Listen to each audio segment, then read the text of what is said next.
저는 50대 중반의 평범한 주부입니다. 평생을 남한테 싫은 소리 한마디 제대로 못하고 살았어요. 누가 저를 밟고 지나가도 괜찮다고 웃어넘기는 성격이었죠. 남편은 그런 제 모습이 답답했는지 가끔 한숨을 쉬곤 했습니다. 그런 제가 가장 조심스러워했던 사람이 바로 며느리였습니다. 큰아들이 결혼한 지 이제 겨우 3달밖에 안 됐거든요. 새 식구를 맞이한다는 게 이렇게 긴장되는 일인 줄 몰랐습니다. 며느리가 왔다 가면 혹시 제가 실수한 건 없는지, 기분 나쁘게 한 건 없는지 되짚어봤습니다. 남편과 딸한테도 부탁했습니다. 제가 며느리한테 잘못하는 게 있으면 꼭 얘기해 달라고요. 딸은 그럴 때마다 너무 걱정 많이 한다며 웃었지만 저는 진심이었어요. 며느리한테 미움받고 싶지 않았습니다. 아들 부부가 행복하게 사는 게 제 소원이었으니까요.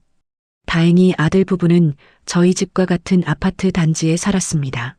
동은 다르지만 걸어서 5분이면 갈 수 있는 거리였죠. 남편이 결혼 준비를 하면서 신혼집을 마련해 줬어요. 깔끔한 새 아파트였습니다. 가구도 다 새로 들여놓고 생활에 필요한 건 다 갖춰뒀죠. 차도 한 대 사줬습니다. 아들이 출퇴근하는데 필요하다고 하더군요. 며느리도 운전을 할 줄 알았기 때문에 둘 다 편하게 쓸 수 있었어요. 그리고 매달 생활비로 50만 원씩 보내줬습니다. 신혼 초라 아직 돈이 모이지 않았을 테니까요. 남편은 아들한테 아낌없이 지원해줬습니다. 저는 그게 당연하다고 생각했어요. 부모로서 해줄 수 있는 건 다 해주고 싶었으니까요. 아들이 결혼해서 행복하게 사는 모습을 보는 게 저희 부부의 기쁨이었습니다. 며느리는 조용하고 얌전한 성격이었습니다. 저희 집에 올 때마다 손에 뭔가 들고 왔습니다. 과일이나 떡 같은 것들이었죠. 꼭 그러지 않아도 된다고 했지만 며느리는 괜찮다며 웃었어요. 저는 며느리가 편하게 느꼈으면 했습니다. 시어머니라는 존재가 부담스러울 수도 있잖아요. 그래서 더 조심했습니다. 말 한마디 한마디에 신경을 썼고 행동 하나하나를 조심했습니다. 딸은 그런 제 모습을 보며 너무 눈치 보지 말라고 했어요. 며느리도 이제 가족인데 그렇게까지 조심할 필요가 있냐고 물었죠. 하지만 저는 생각이 달랐어요. 요즘 세상은 예전과 다르잖아요. 며느리들이 시댁 눈치 보며 사는 시대가 아니잖아요. 주말이면 가끔 아들 부부가 저희 집에 놀러 왔습니다. 밥 먹으러 오는 거였죠. 저는 며느리가 좋아할 만한 음식을 준비했어요. 고기도 사고 과일도 맛있는 걸로 골랐습니다. 며느리가 잘 먹는 모습을 보면 저도 기분이 좋았어요. 남편은 아들과 며느리한테 잘해줬습니다. 필요한 게 있으면 언제든 말하라고 했죠. 며느리는 고맙다고 했습니다. 시부모님이 이렇게 잘해주셔서 감사하다고요. 그 말을 들으니 제 마음도 편해졌어요. 딸은 가끔 며느리와 단둘이 만났습니다. 커피 마시러 가거나 쇼핑을 하러 갔죠. 딸과 며느리는 친하게 지냈어요. 조금 안심이 되었고 기뻤습니다. 아들도 결혼 생활에 만족하는 것 같았습니다. 전화할 때마다 목소리가 밝았거든요. 며느리 얘기를 할 때도 행복해 보였어요. 저는 이대로 평화롭게 지낼 수 있을 거라고 믿었습니다. 아들 부부가 행복하게 살고 저희도 편하게 지내면 되는 거였죠. 손주 소식이라도 들으면 정말 더 바랄 게 없을 것 같았어요. 날씨가 좋은 날이면 남편과 산책을 했습니다. 아파트 단지 안을 걸으면서 이런저런 얘기를 나눴죠. 남편은 아들이 잘 살고 있는 것 같다며 흐뭇해했어요. 저도 그랬습니다. 우리 아들이 좋은 사람 만나서 행복하게 산다는 게 얼마나 감사한지 몰라요. 가끔 불이 켜진 아들 집 창문을 보면 저절로 미소가 나왔어요. 저 안에서 우리 아들과 며느리가 함께 시간을 보내고 있겠구나 생각하면 마음이 따뜻해졌습니다. 그때는 몰랐습니다. 제 평화로운 일상이 곧 무너질 거라는 걸요. 작은 일 하나가 이렇게 큰 파장을 일으킬 줄은 상상도 못했어요. 서로 다른 세대가 함께 산다는 게 얼마나 조심스러운 일인지 그때는 정말 몰랐습니다.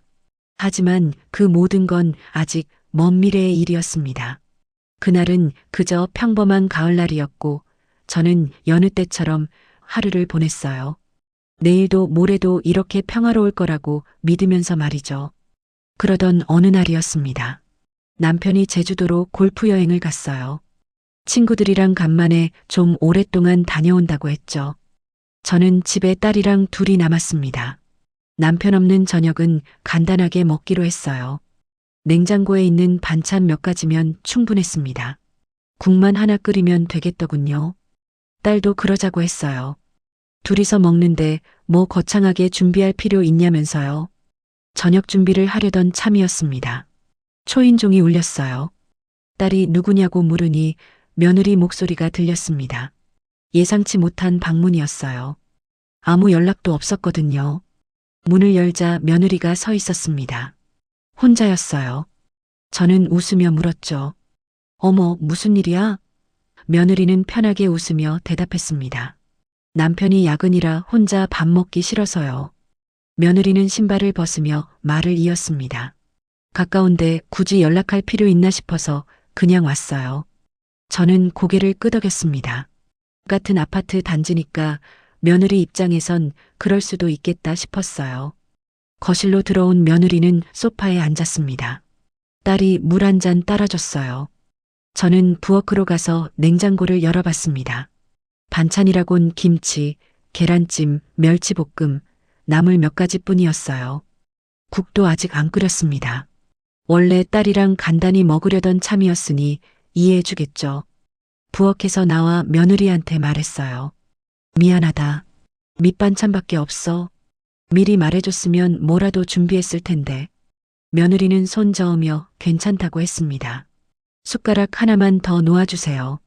전 뭐든 잘 먹어요. 그 말에 마음이 편해졌습니다.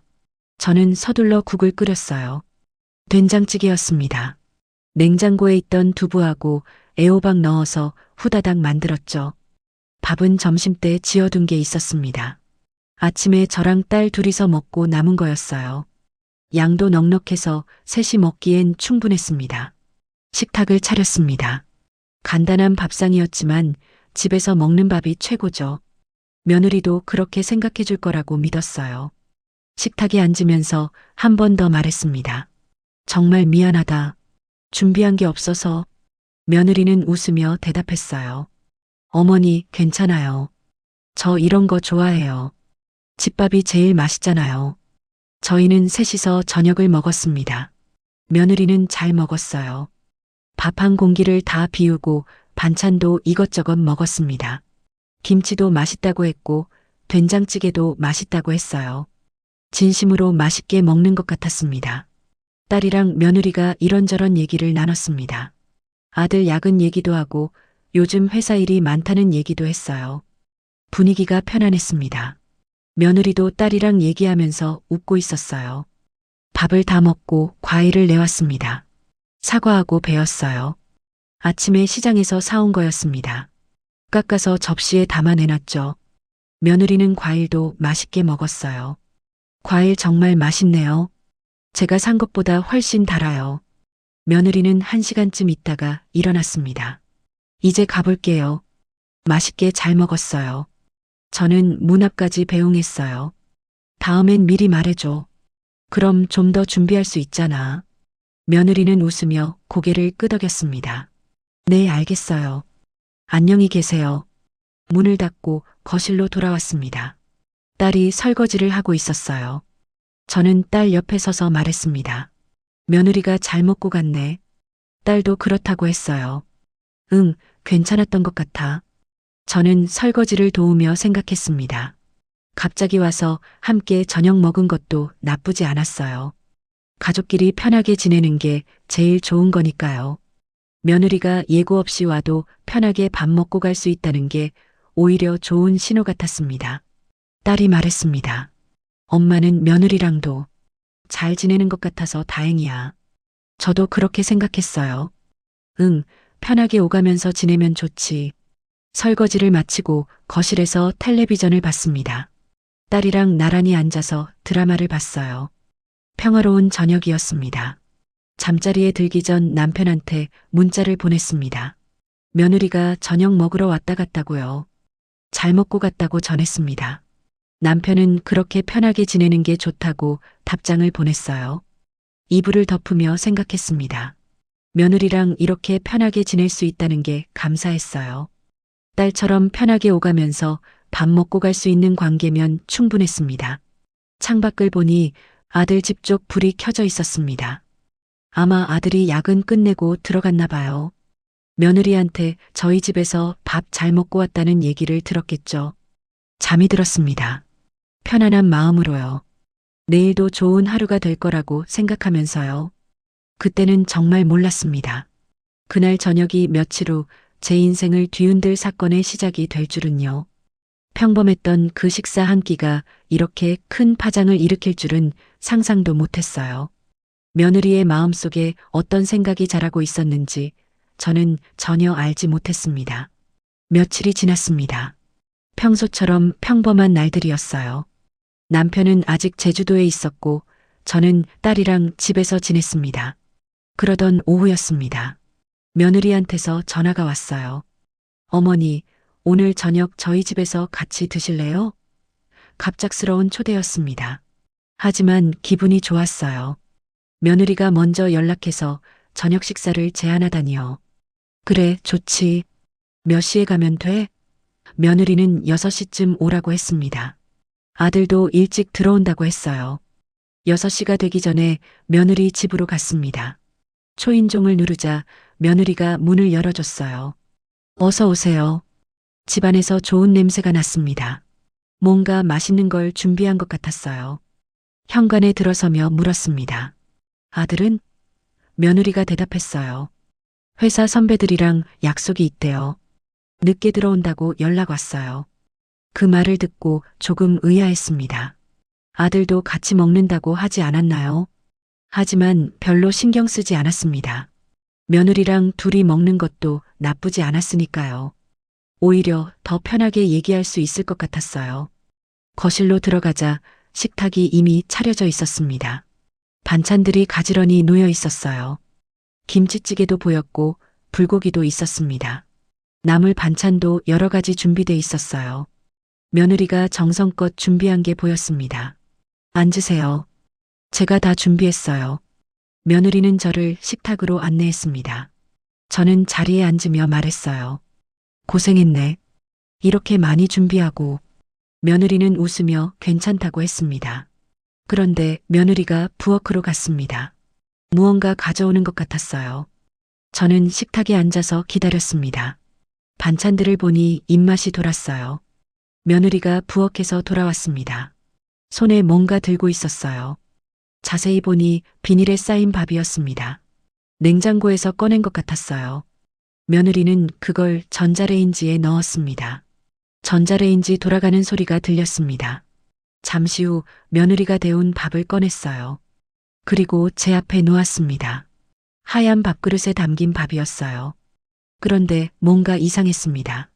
며느리는 다시 부엌으로 갔어요. 이번엔 밥통을 열었습니다.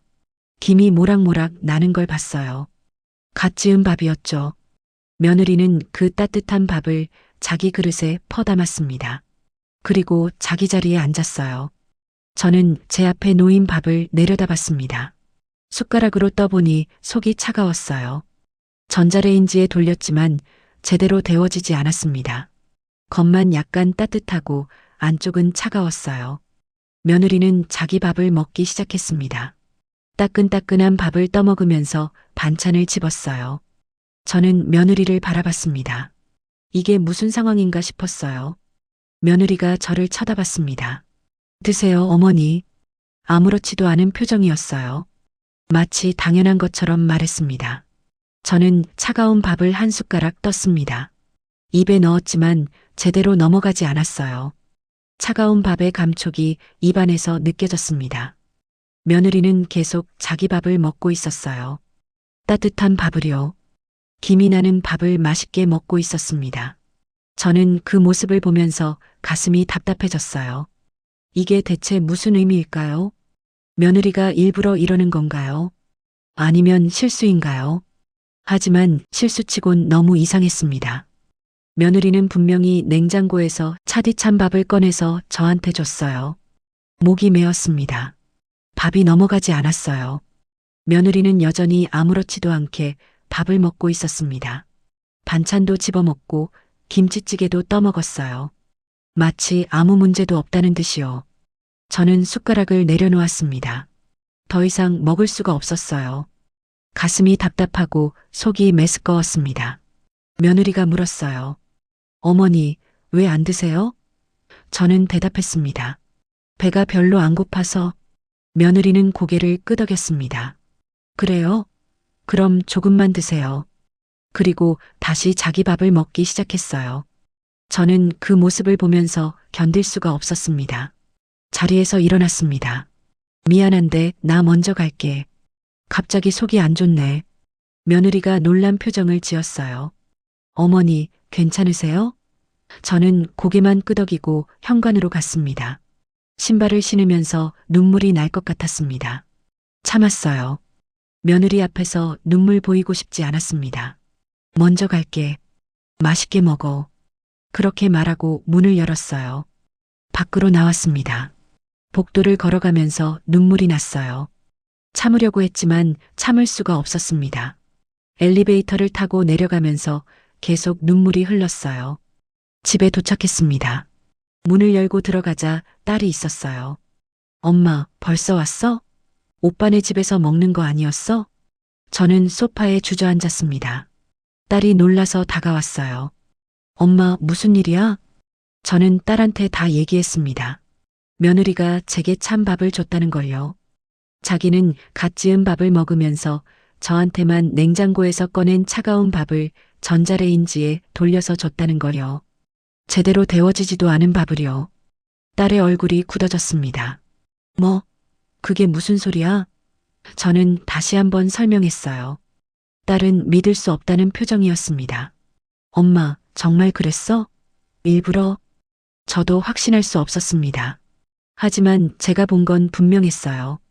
며느리는 냉장고에서 밥을 꺼내서 저한테 줬고 자기는 밥통에서 따뜻한 밥을 퍼먹었습니다. 그건 실수가 아니었어요.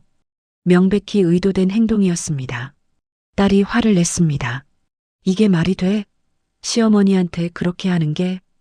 딸은 당장 전화하겠다며 핸드폰을 들었어요. 저는 말렸습니다. 괜찮아. 그냥 넘어가자. 하지만 딸은 듣지 않았습니다. 딸이 며느리한테 전화를 걸었습니다. 며느리가 받았나 봐요. 딸의 목소리가 거칠어졌습니다. 화가 난 목소리였어요. 저는 옆에서 듣고 있었습니다. 뭔가 큰일이 벌어지고 있었습니다. 딸의 목소리가 점점 커졌습니다. 도대체 무슨 생각으로 그런 거야? 전화기 너머로 며느리 목소리가 들렸어요. 뭐라고 하는지는 정확히 안 들렸지만 목소리 톤은 높았습니다. 딸이 소리쳤어요. 그게 지금 할 짓이야? 시어머니한테? 저는 딸 옆에 앉아서 지켜봤습니다. 딸의 얼굴이 점점 붉어지고 있었어요. 화가 많이 났나 봅니다. 그런데 갑자기 딸의 표정이 바뀌었습니다. 믿을 수 없다는 표정이었어요. 뭐라고? 복수? 딸이 되물었습니다. 저도 깜짝 놀랐어요. 복수라니 그게 무슨 소리죠? 딸이 전화기를 귀에서 떼고 스피커폰으로 돌렸습니다. 며느리 목소리가 거실에 울려 퍼졌어요. 지난주에 어머니가 저한테 찬밥 주셨잖아요. 똑같이 당해보시라고 일부러 그랬어요. 머리가 하얘졌습니다. 며느리가 무슨 말을 하는 건가요? 지난주에 찬밥을 줬다고요. 그때 생각이 났습니다. 며느리가 예고 없이 왔을 때였어요. 딸이 소리쳤습니다. 찬밥? 우리 다 같이 먹은 밥인데. 무슨 소리야? 며느리가 대답했어요. 점심때 지은 밥이잖아요. 어머니가 점심에 지어둔 거라고 직접 말씀하셨어요. 저는 그때가 떠올랐습니다. 며느리한테 미안하다고 했던 말이요. 준비된 게 없어서 점심에 지어둔 밥으로 먹어야 한다고 했었죠. 며느리는 괜찮다고 했었어요. 웃으면서요. 며느리 목소리가 계속 흘러나왔습니다. 요즘 세상이 어떤 때인데 며느리한테 찬밥을 줘요? 저도 참았어요. 그날 얼마나 기분 나빴는지 아세요? 가까이 산다고 언제든 오라고 하더니 대충해서 찬밥이나 주시고. 딸이 끼어들었습니다. 다 제대로 데워 먹었잖아. 우리도 그 밥 먹었어. 며느리가 말했어요. 그래도 찬밥은 찬밥이죠. 어머니가 일부러 저 왔을 때 찬밥 먹이려고 한 것 같아서 정말 기분 나빴어요. 저는 입이 떡 벌어졌습니다. 며느리가 제가 일부러 그랬다고 생각했던 거예요. 점심에 지어둔 밥을 며느리 왔을 때까지 남겨뒀다가 먹였다고 본 겁니다. 의도적으로 찬 밥을 준비했다고 생각한 거죠. 딸이 소리쳤습니다. 그래도 그렇지. 어떻게 시어머니한테 그런 식으로 행동을 해? 며느리가 웃었어요. 비웃는 것 같았습니다. 어머니가 저한테 그러셨으니까 저도 똑같이 한 거예요. 그게 뭐가 잘못됐어요? 며느리가 계속 말했습니다. 시어머니면 다해요? 요즘 세상에 그런 식으로 며느리 대하면 안 되죠. 저도 똑같이 느껴보시라고 한 거예요. 어떤지 알아야 하잖아요. 딸이 따져 물었습니다. 그럼 그게 불만이었으면 말을 하든지 왜 그런 말도 안 되는 짓을 해? 며느리가 대답했어요. 말해봤자 소용없잖아요. 당해봐야 아는 거죠. 그래서 똑같이 해드린 거예요. 저는 가슴이 답답했습니다. 며느리는 제가 의도적으로 며느리를 무시했다고 생각했던 거예요. 딸이 한숨을 쉬었습니다. 너 정말 이해 안 돼. 그게 어른한테 할 짓이야? 며느리 목소리가 높아졌어요. 어른이면 며느리한테 찬밥 줘도 돼요? 아버지 없으실 때만 이러시는 거잖아요. 전 정말 화났어요. 그래서 똑같이 느껴보시라고 한 거예요. 저는 말문이 막혔습니다. 며느리가 정말 그렇게 생각했다는 게 믿기지 않았어요. 그러고 나서 복수를 계획했던 겁니다. 딸이 전화를 끊으려 했습니다. 아무튼 오빠한테 말할 거야. 이건 아니잖아. 그리고 전화를 끊었어요. 거실이 조용해졌습니다. 딸이 저를 봤습니다. 엄마, 괜찮아? 저는 고개를 끄덕였어요. 하지만 괜찮지 않았습니다. 가슴이 아팠어요. 딸이 아들한테 전화를 걸었습니다. 아들이 받았나 봐요. 딸이 소리쳤습니다. 오빠, 올케가 엄마한테 무슨 짓을 했는지 알아? 아들이 뭐라고 하는 것 같았어요. 딸이 설명했습니다. 며느리가 냉장고에서 밥을 꺼내서 엄마한테 줬다는 걸요. 자기는 갓 지은 밥을 먹으면서요.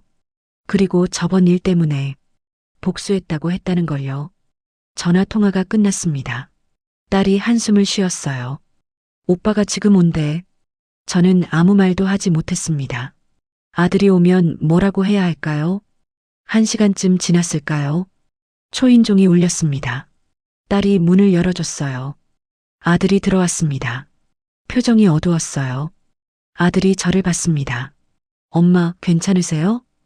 저는 고개를 끄덕였어요. 아들이 소파에 앉았습니다. 딸도 옆에 앉았어요. 아들이 입을 열었습니다. 엄마, 아내한테 연락했어요. 아내 말 들어보니까 엄마가 저번에 참 밥 줬다고 해서 기분이 안 좋았던 것 같은데요. 딸이 끼어들었습니다. 찬밥도 아니었어. 그리고 100번 양보해서 그렇다고 쳐도 어떻게 시어머니한테 그런 식으로 복수를 해? 아들이 한숨을 쉬었어요.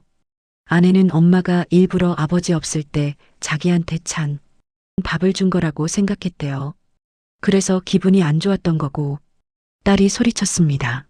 우리도 그 밥 먹었는데 뭐가 문제야? 아들이 대답했습니다. 아내도 잘못했어요. 인정해요. 근데 엄마도 조금은 이해해 주세요. 워낙 좀 예민하잖아요.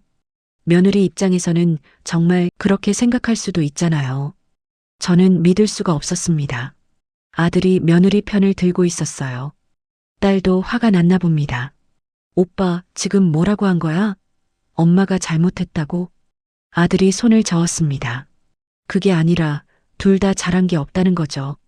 엄마도 오해를 살 만한 행동을 하셨고 아내도 과하게 반응한 거고.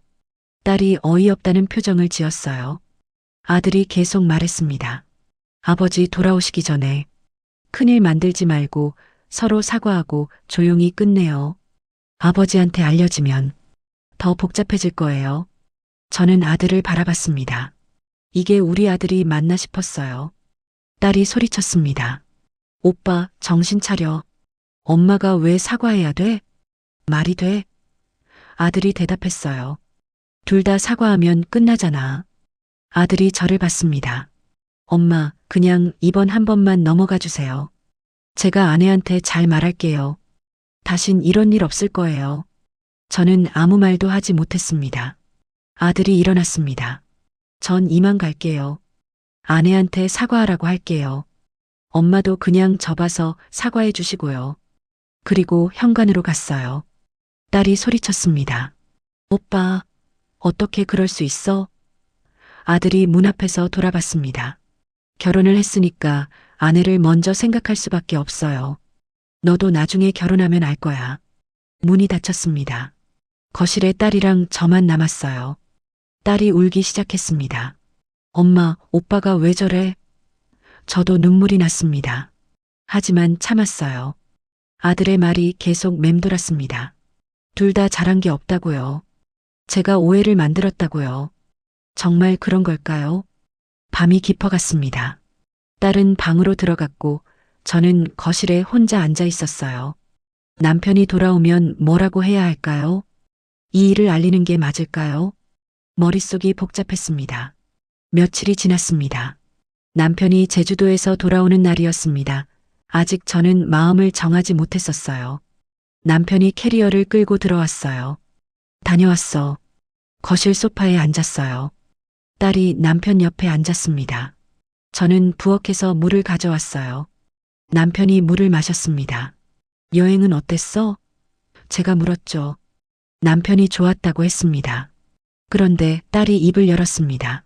아빠, 얘기할 게 있어. 남편이 딸을 봤어요. 무슨 일인데? 딸이 저를 쳐다봤습니다. 저는 고민하다 고개를 끄덕였어요. 딸이 모든 걸 설명했습니다. 며느리가 저한테 찬 밥을 줬다는 것을요.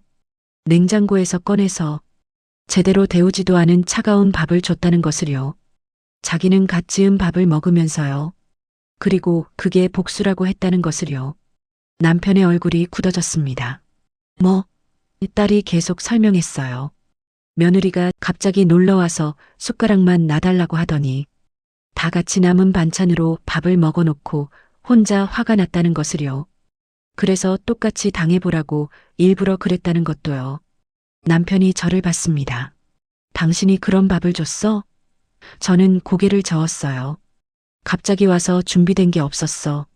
점심에 데워 먹던 밥이 있어서 그걸로 셋이 먹었어.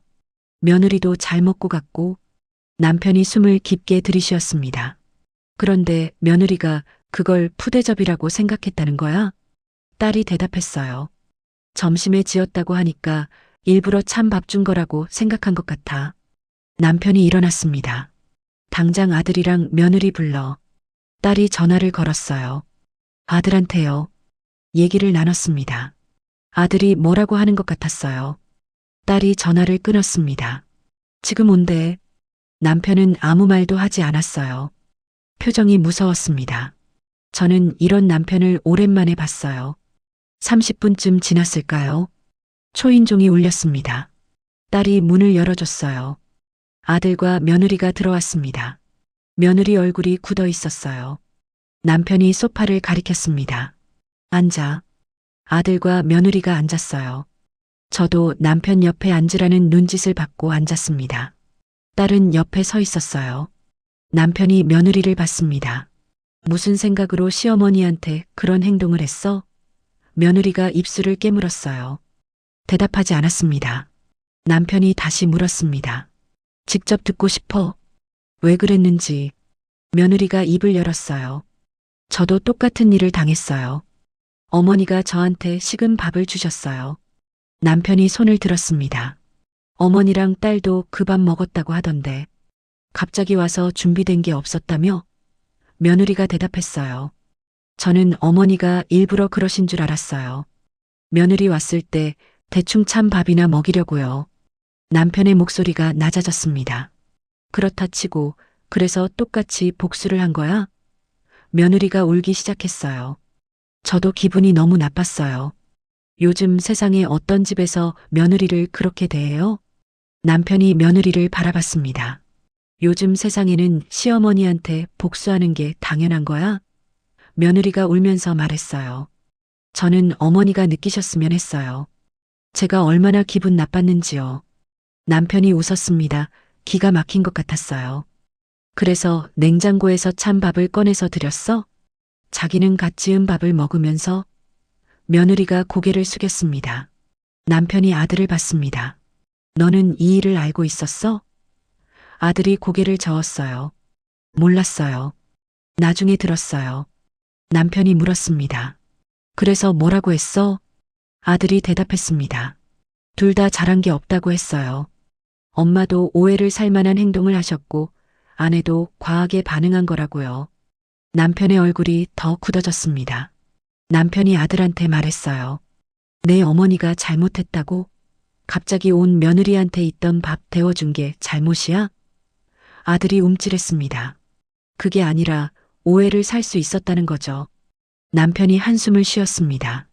너는 어머니 편을 들어야 하는 거 아니야? 남편이 고개를 저었습니다.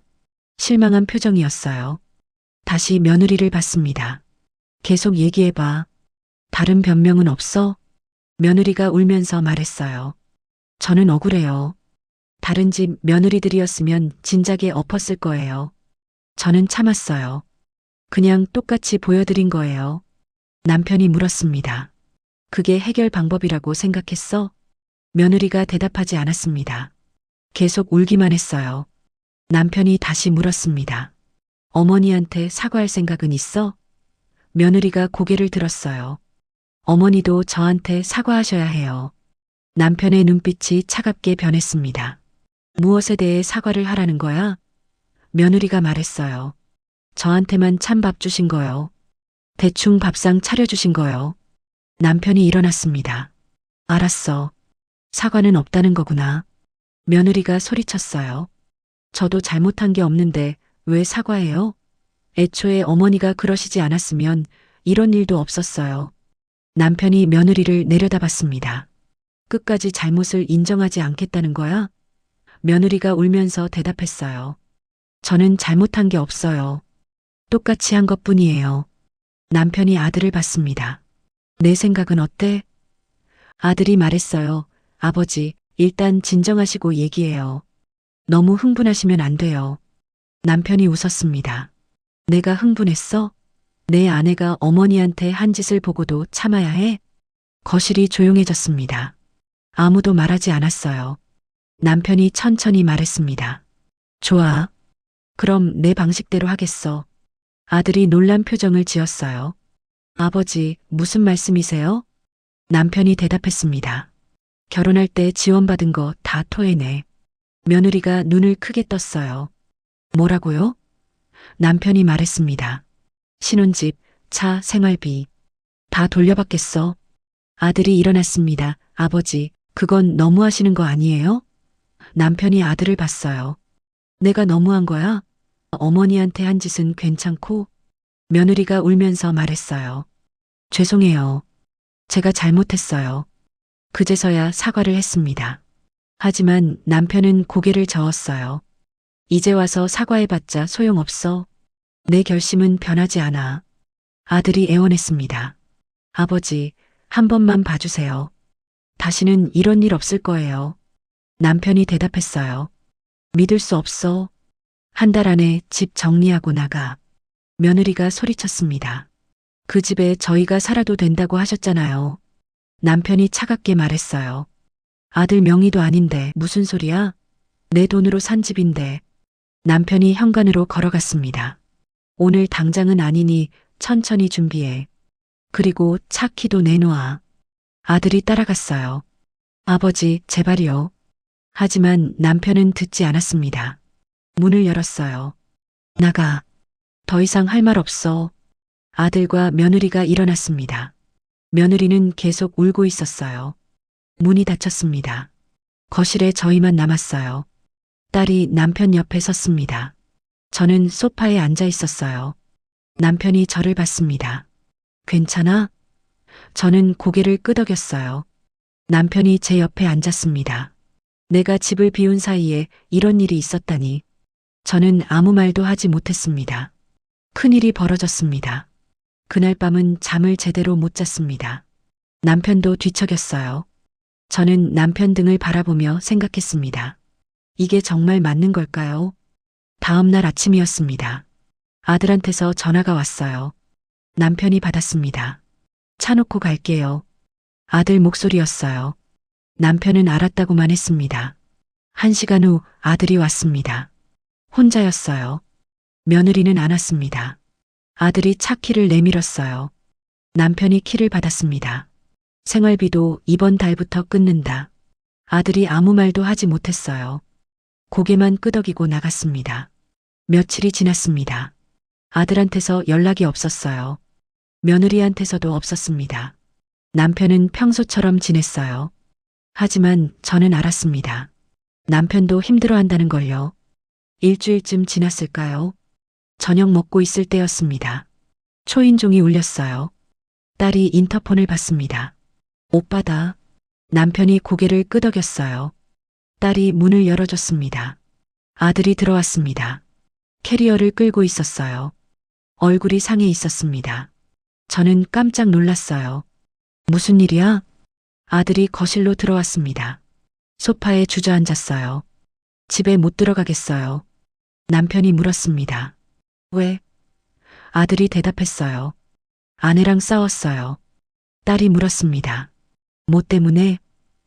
아들이 한숨을 쉬었습니다. 차 가져다 놓고 집에 갔더니 아내가 화를 내더라고요. 왜 엄마 편만 드냐고요.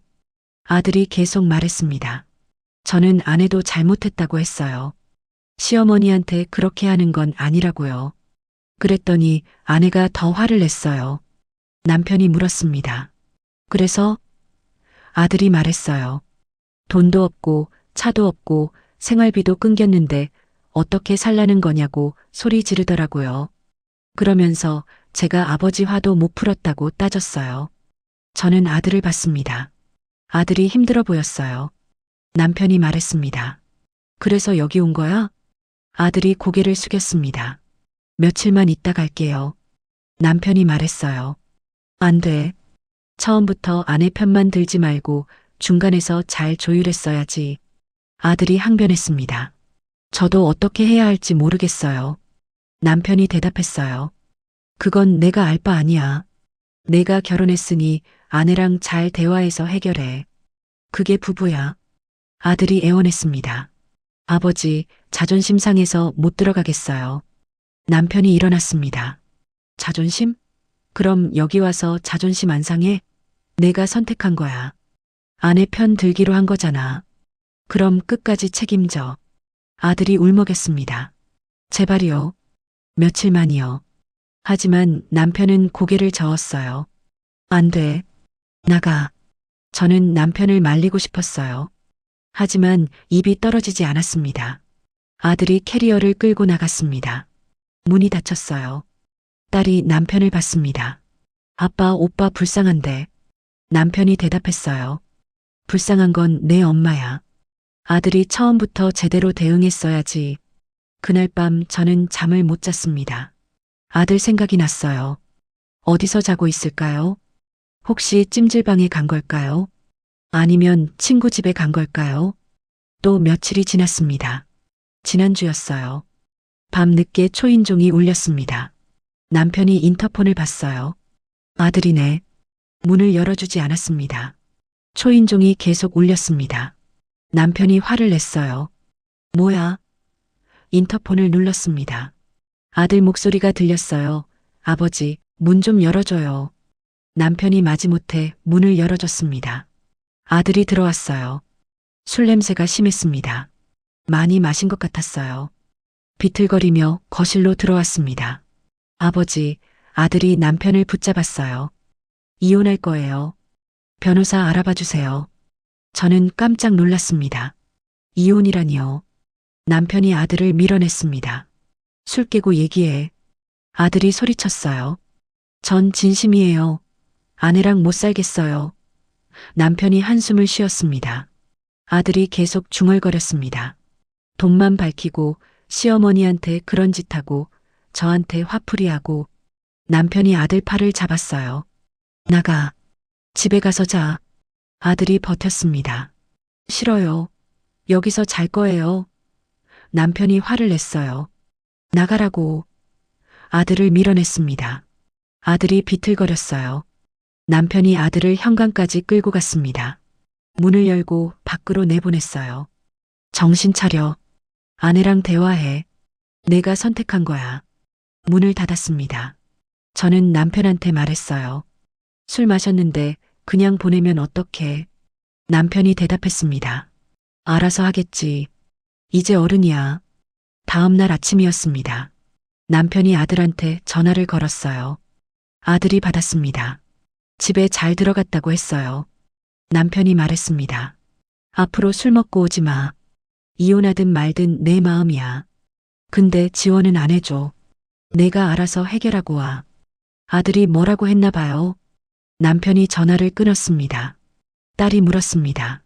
오빠 뭐래? 남편이 대답했어요. 알았대.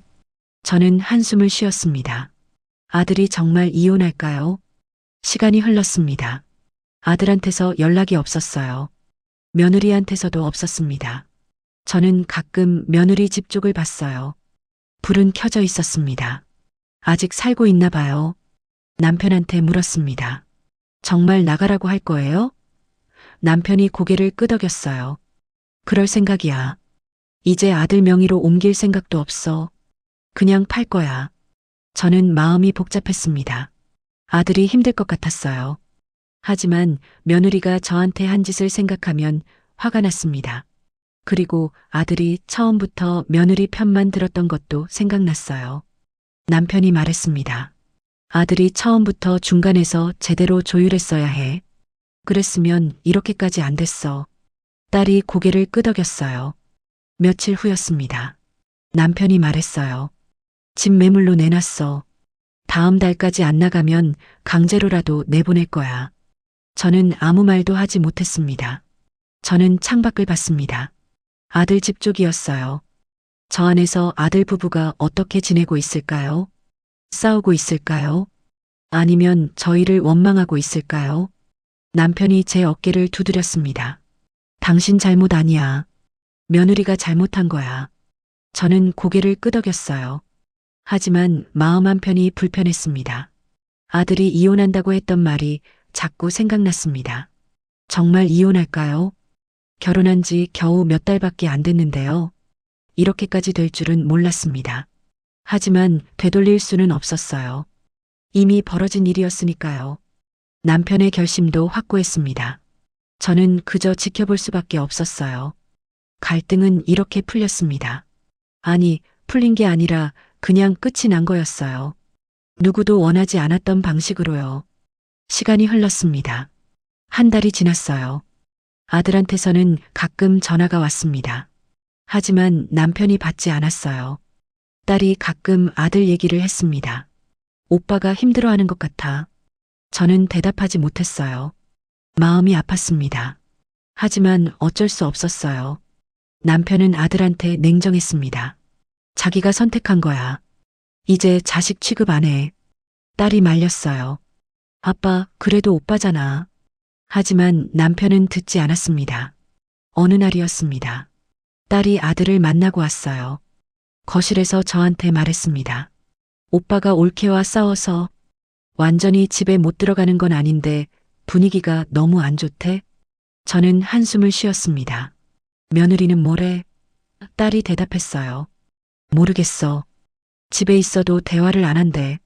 남편이 옆에서 들었습니다. 한심하네. 딸이 말했어요. 오빠가 정말로 이혼 생각하는 것 같아. 남편이 고개를 끄덕였어요. 그래, 그게 나을 수도 있지. 저는 남편을 봤습니다. 정말 그렇게 생각해요? 남편이 대답했어요. 며느리가 저런 사람인데 뭐. 아기 생기기 전에 정리하는 게 나아.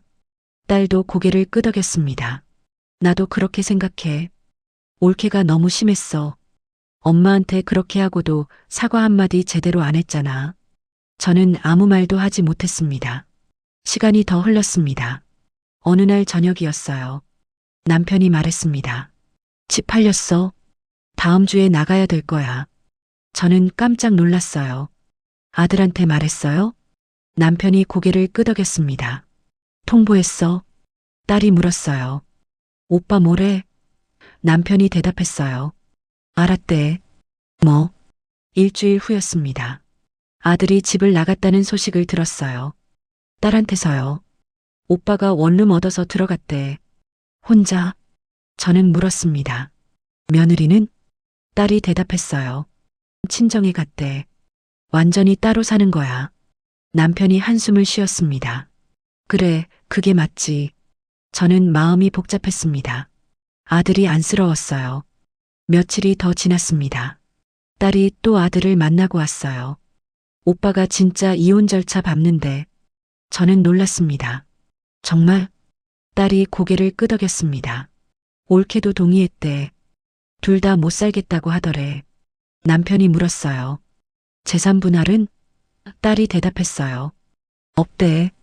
결혼한 지 얼마 안 됐고 재산도 없으니까. 남편이 말했습니다. 잘 됐네. 깔끔하게 정리하는 게 좋아. 저는 한숨을 쉬었어요. 결혼한 지 겨우 몇 달 만에 이혼이라니요. 딸이 저를 봤습니다. 엄마, 괜찮아? 저는 고개를 끄덕였어요. 응, 괜찮아. 하지만 정말로 괜찮은 건 아니었습니다. 마음 한편이 무거웠어요. 시간이 또 흘렀습니다. 아들한테서 직접 전화가 왔습니다. 이번엔 남편이 받았어요. 아버지, 이혼했어요. 남편이 대답했습니다. 그래, 알았어. 그리고 전화를 끊었어요. 저는 남편을 봤습니다. 아들 목소리는 어땠어? 남편이 말했어요. 힘들어 보이던데. 뭐? 딸이 말했습니다. 오빠한테 연락해 볼까? 남편이 고개를 저었어요.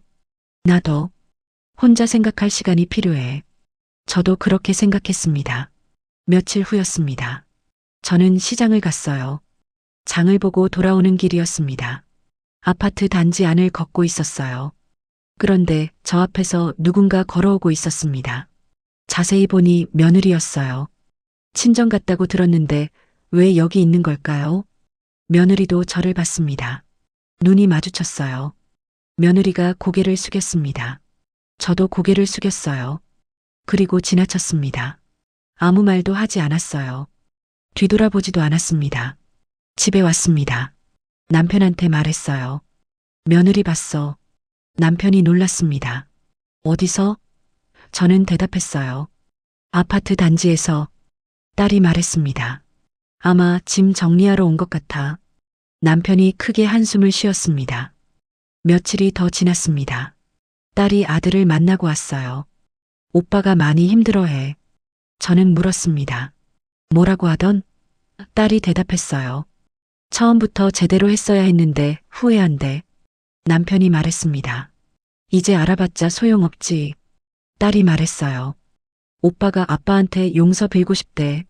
근데 용기가 안 난대. 남편이 고개를 저었어요. 아직은 안 돼. 저는 남편을 봤습니다. 언젠가는 용서해 줄 거예요? 남편이 대답했어요. 모르겠어. 시간이 지나봐야지. 저도 그렇게 생각했습니다. 시간이 계속 흘렀습니다. 계절이 바뀌었어요. 아들은 여전히 원룸에서 혼자 살고 있었습니다. 가끔 딸을 통해 소식을 들었어요. 회사 일은 열심히 하고 있다고 했습니다. 며느리 소식은 들리지 않았어요. 어디서 뭐하고 사는지 모르겠습니다. 저도 궁금하지 않았어요. 다시는 보고 싶지 않았습니다. 어느 날 저녁이었습니다. 딸이 말했어요. 엄마, 오빠한테 연락해보는 게 어때? 저는 고개를 저었습니다. 아직은 아닌 것 같아. 딸이 한숨을 쉬었어요. 남편이 말했습니다. 아들이 먼저 와야 해. 제대로 사과하고 용서 빌어야지. 저도 그렇게 생각했어요. 아들이 먼저 와야 했습니다. 밤이 되었습니다. 저는 침대에 누워 있었어요. 남편도 옆에 누워 있었습니다. 여보, 제가 말했어요. 응. 남편이 대답했습니다. 아들이 언젠가 올까요? 제가 물었어요. 남편이 말했어요. 오겠지. 언젠가는. 저는 고개를 끄덕였습니다. 창밖을 봤습니다. 달이 떠 있었어요. 예전에는 아들 부부가 저 달빛 아래서 행복하게 살고 있을 거라고 생각했었습니다. 하지만 이제는 아니었어요. 차가운 밥 한 그릇에서 시작된 일이었습니다. 그게 이렇게 큰 문제가 될 줄은 몰랐어요. 이혼까지 하게 될 줄은요. 저는 한숨을 쉬었습니다. 세상에 별일이 다 있네요. 며느리도 아들도 저희 가족도 모두 상처를 입었어요. 이제 각자의 길을 가고 있습니다. 아들은 아들대로, 며느리는 며느리대로, 저희는 저희대로요. 하지만 한 가지는 확실했어요. 아기가 생기기 전에 정리된 게 다행이라는 거요. 딸 말이 맞았습니다. 이게 나았어요. 저는 눈을 감았습니다. 내일은 또 어떤 하루가 될까요? 아들의 이혼 그 시작점에는 차가운 밥, 한 그릇이 놓여 있었어요. 누구도 예상하지 못했던 결말이었습니다. 이 사연이 재미있으셨다면 좋아요와 구독 부탁드리고 화면에 보이시는 영상도 함께 시청해 보세요. 다음에도 좋은 이야기로 찾아뵙겠습니다. 감사합니다.